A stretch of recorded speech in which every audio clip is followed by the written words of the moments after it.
Subaru Natsuki looks like the type of guy who should have ended up in a simple fantasy adventure.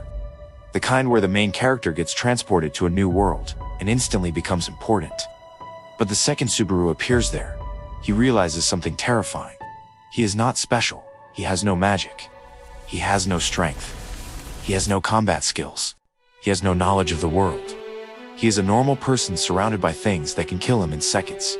And at first, he still tries to laugh it off. He still acts like it is some cool new experience. He still carries that mindset that something big is about to happen for him. Then he dies. And the show makes sure you feel how horrible that is. Subaru does not die like a hero.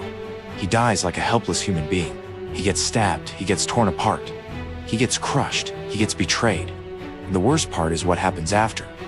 He comes back. He wakes up again, like nothing happened. But for him, everything happened. He remembers every second. He remembers the fear. He remembers the pain. He remembers the shock. He remembers the feeling of realizing he is about to die and there is nothing he can do.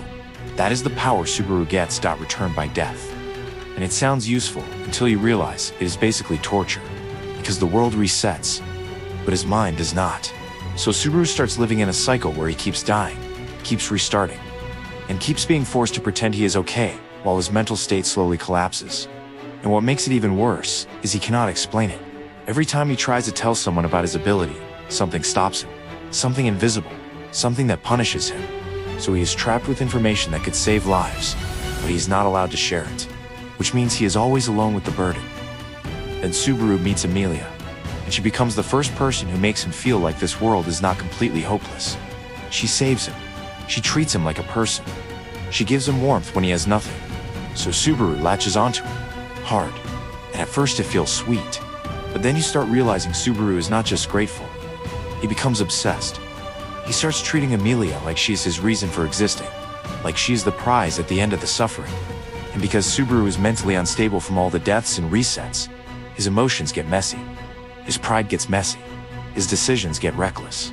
He starts thinking he deserves her attention. He starts thinking he deserves respect. He starts thinking he is the hero of this story. And every time he thinks that way, the world humiliates him for it. Subaru embarrasses himself in front of powerful people. Subaru makes choices that ruin everything. Subaru pushes too far. Subaru talks too much. Subaru acts like he understands the world when he does not.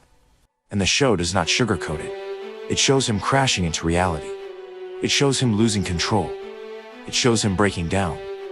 It shows him crying and screaming because he cannot handle the pressure anymore. Then Rem enters the picture.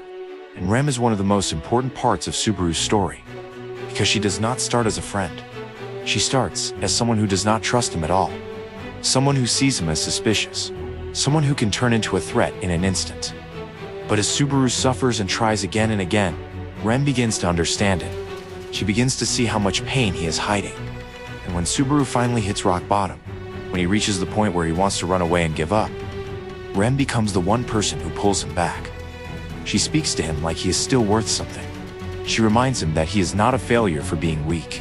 She reminds him that he is still standing. And that moment matters because Subaru is not a strong character in the normal sense. His strength is endurance. His strength is the fact that he keeps moving even when his mind is shattered. And that is what makes the story feel different from other anime. Because the enemy is not only monsters. The enemy is time. The enemy is fate. The enemy is information.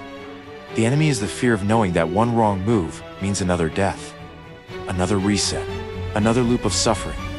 And Subaru starts realizing that the deeper he goes into this world, the worse it gets. The threats become smarter. The situations become more complicated. The deaths become more brutal. And the scariest part is that every time Subaru resets, the people he cares about forget everything. They forget the bonds. They forget the trust. They forget the moments that mattered. Subaru is the only one carrying those memories. Subaru is the only one carrying those timelines, which means he is building relationships that keep getting erased, while his pain keeps stacking higher and higher. And the more he tries to save everyone, the more he starts to realize this world does not reward good intentions.